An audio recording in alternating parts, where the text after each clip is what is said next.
이번 사연은 시댁에서 손아랫동서 따귀를 때리고 시동생 부부를 내쫓았다는 분의 사연인데요. 무슨 일이 있었던 걸까요? 함께 보시겠습니다. 사연 시작 전에 좋아요, 구독 부탁드리겠습니다. 채널에 큰 힘이 됩니다. 안녕하세요. 나이는 30대 후반이고 아이 둘 있습니다. 결혼 전부터 다니던 회사 지금까지 다니고 있고요. 남편도 일반 회사 다니는 직장인이고 부부금실은 좋은 편이에요. 얼마 전에 제가 사고를 쳤어요. 저도 모르게 손이 나가 제가 손아랫동서 싸대기를 때렸습니다. 누굴 때려본 것은 난생 처음이에요. 학창 시절에도 친구들과 몸싸움 한 번 한 적 없었습니다. 친구들과 싸우더라도 말싸움이나 하는 정도였죠. 저도 모르게 동서에게 쌍욕을 했고 손이 올라가고 말았네요. 동서는 제가 사과하지 않으면 시동생과 이혼할 거라 했답니다. 시동생을 봐서 사과를 할까도 생각했지만 남편은 시동생도 똑같은 인간이라고 시동생 부부 이혼하거나 말거나 신경 쓰지 말라고 하네요. 남편은 이형제 중 장남이에요. 시부모님은 두 분 다 좋은 분들입니다. 가끔은 시부모님이 터무니없는 고집을 부리셔서 제가 좀 힘들 때도 있었지만 좋은 면이 훨씬 많은 분들이에요. 특히 자식들, 손주들 사랑이 대단한 분들입니다. 결혼할 때 시부모님은 지원을 많이 해주셨어요. 저희 부모님은 시댁에서 해주는 만큼 똑같이 지원을 해주시겠다고 하셨거든요.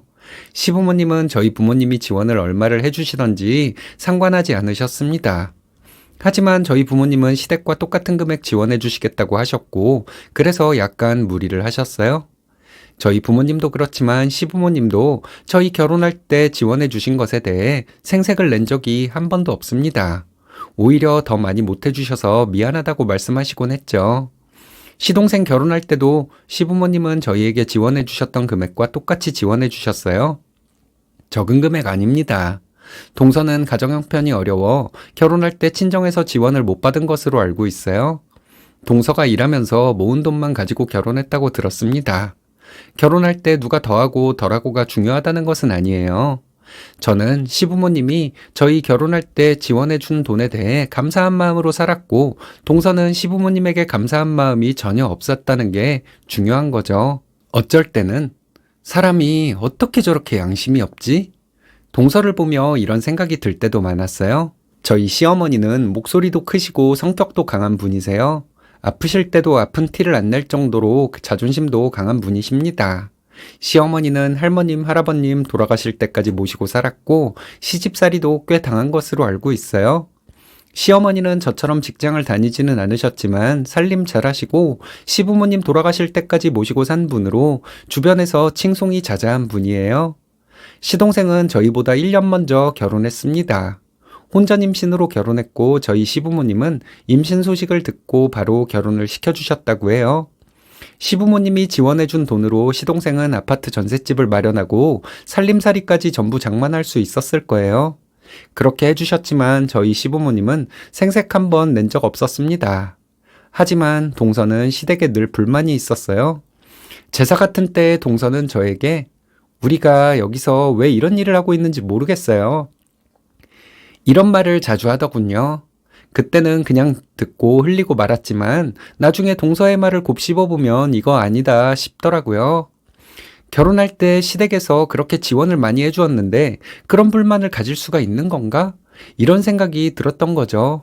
지원을 받고 안 받고를 떠나서 시부모님이 저희 시부모님처럼 좋은 분들이라면 저는 며느리가 시댁에 가서 그 정도 일은 할 수 있다고 생각하는데 사람마다 생각이 다를 수는 있겠지만 제가 보기에는 동서가 좀 너무한다는 생각이 들었습니다. 저희 시어머니는 필요할 때 자식들에게 전화를 하는 분들이고 안부 전화 때문에 며느리들에게 서운해하는 분도 아니에요.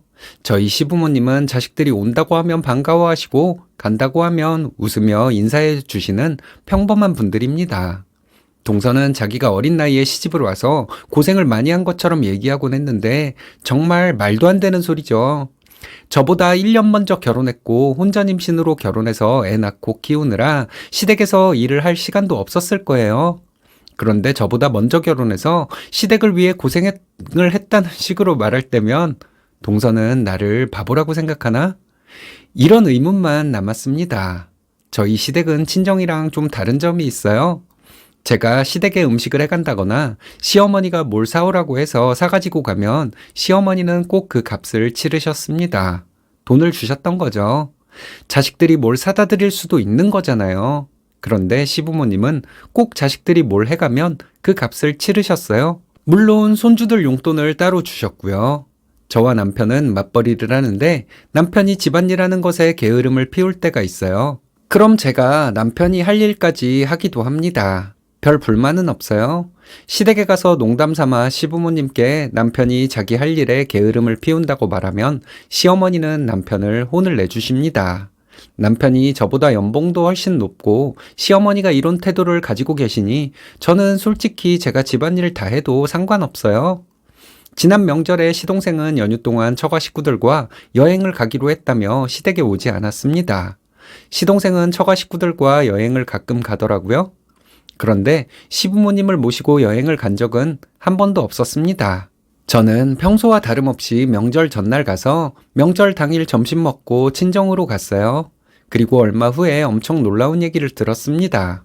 명절 연휴가 끝나고 며칠 후에 시부모님이 시동생네 집에 갈비찜과 전 등 명절 음식을 가져다 주러 가셨대요. 시부모님은 시동생에게 명절 음식을 가지러 오라고 했는데 알겠다고 해놓고는 시동생이 갑자기 일이 생겨서 못 온다고 했답니다.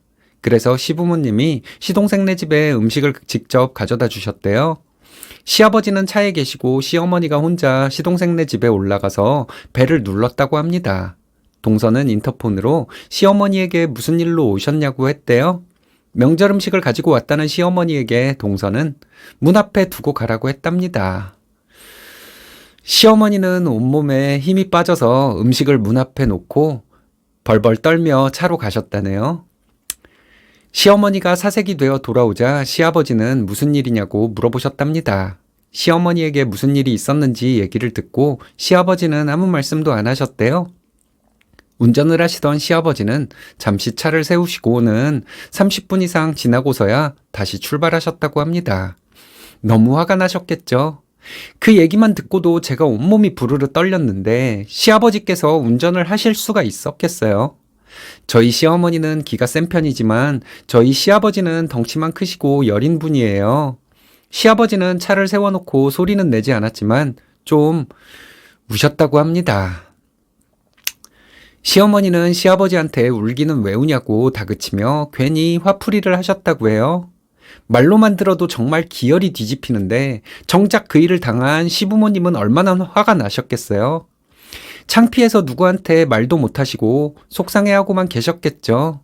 이런 일이 있어도 시어머니는 그런 생각 안 하시겠지만 제가 만약 저희 시어머니 입장이었다면 시집 올 때 해온 것도 없는 주제에 자기들 결혼할 때 그렇게 지원해준 시부모를 이렇게 무시해? 이런 생각이 들었을 것 같아요. 작은 며느리가 뒤에서 불평하는 거 다 알면서도 아무 말씀도 안 하신 저희 시어머니인데 말이죠.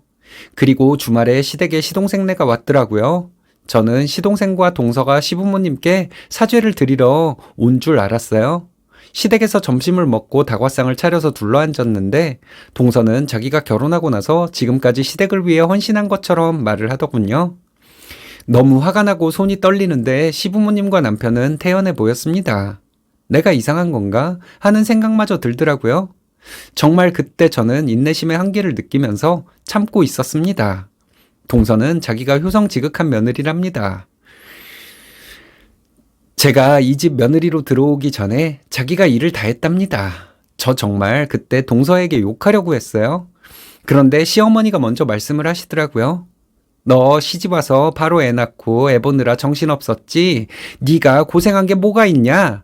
너 애 낳았을 때 병원비랑 산후조리원비 내가 내줬는데 너는 고맙다는 말도 안 하더라. 너 애 키우는 동안 첫째 며느리가 고생했다.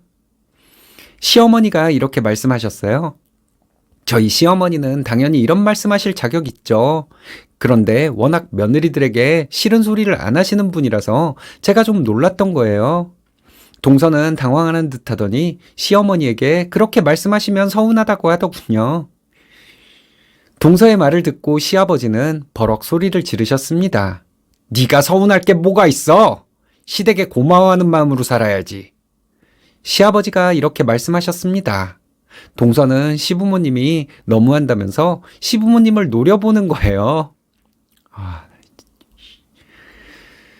그러더니 동서는 당장 가겠다고 짐을 챙겼습니다. 시동생은 시부모님에게 왜 그렇게 며느리에게 막말을 하냐며 동서를 달래주더군요. 동서는 짐을 다 챙기더니 저 이제 여기 안 와요. 안녕히 계세요. 이러는데 악을 쓰는 목소리였습니다. 저도 모르게 동서에게 손이 올라갔어요. 맞습니다. 제가 동서 뺨을 때렸어요. 얼마나 세게 때렸는지 제 손이 아플 정도였어요. 소리를 지르는 동서에게 저도 소리 지르며 말했습니다. 너는 시집와서 한 거 없다. 시부모님한테 받은 것이 있으면 그럴 수는 없는 거다. 너는 내가 용서 못한다. 저는 동서에게 이런 내용의 말을 했어요. 중간중간 동서에게 쌍욕도 했습니다. 시동생이 저에게 뭐라고 하니까 남편이 시동생 멱살을 잡고 끌고 나갔어요. 밖에 나가서 남편이 시동생에게 얘기를 다 했다고 합니다. 시어머니가 명절 음식 가져다 주려고 했는데 동서가 인터폰으로 문 앞에 놓고 가라고 했다는 얘기를 했더니 시동생은 얼굴이 백지장처럼 하얗게 변하더래요. 시동생네 가족이 돌아가고 나서 저희는 시부모님을 한참 위로해드리다가 집으로 돌아왔습니다. 시부모님은 한숨을 많이 쉬셨어요. 다음날 동서가 저에게 전화로 악다구니를 하더라고요. 자기 때린 거 경찰에 신고할 거랍니다. 마음대로 하라고 했죠. 착한 시부모님에게 은혜를 원수로 갚는 너 같은 년 경찰서에서 만나더라도 난 손이 올라갈 것이라고 했습니다. 다시는 나랑 시부모님 앞에 나타나지 말라고 했어요. 며칠 후에 시동생이 시어머니한테 전화를 해서 자기들 이혼 위기라고 했답니다. 제가 사과하지 않으면 이혼할 것이라고 말하며 동서가 시동생에게 며칠 동안 화를 냈다네요. 시어머니는 그까진 년이 이혼해서 거지나 될 텐데 이혼을 하재? 니들 알아서 해! 이렇게 말씀하시고 전화를 끊었다고 합니다. 지들 이혼할 거면 이혼하면 되지 왜 그걸 가지고 시어머니를 협박하는지 또 화가 나더라고요. 시동생도 동서와 똑같은 인간인 거죠. 시부모님은 태어난 척 하시지만 속은 많이 상해 있을 것 같아요. 시동생과 동서가 시댁에 찾아와서 시부모님 또 속상하게 만들지 몰라서 겁도 나고요. 그래서 저와 남편은 시댁에 자주 가고 있습니다. 남편 말대로 저는 동서에게 사과하지 않으려고요. 사과는 시동생과 동서가 해야지 왜 쓰니님이 하나요? 저 같았으면 싸대기 몇 대로 안 끝났을 것 같은데요. 스니님의 시부모님은 얼마나 좋은 분들인가요? 베푸는 거 좋아하는 분들인데 감사 인사만 하면 더 베풀 분들 아닌가요? 아낌없이 베푸는 사람을 무시하는 사람은 꼭 인생이 힘들어지더라고요. 스니님이 멋져 보이는 건 저만 그런 건가요?